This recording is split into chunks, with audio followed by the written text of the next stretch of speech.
In today's video tutorial, I'm gonna walk you through how to fix Instagram notifications not showing.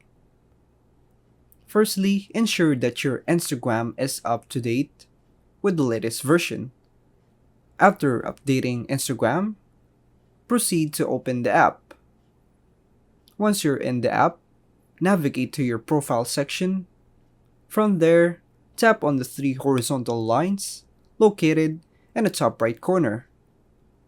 Then, select Settings and Privacy, and proceed to Notifications. In the Notifications menu, navigate to the Message section and ensure that all notifications are enabled. Additionally, for calls, set it to Allow Everyone. As an alternative method, you can access the settings by going to your device general settings. Once there, locate the iPhone storage option and find the Instagram app. The next step is to offload the app by tapping on Upload App.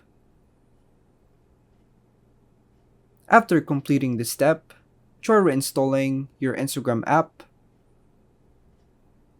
And that's all for now, folks. Thanks for watching.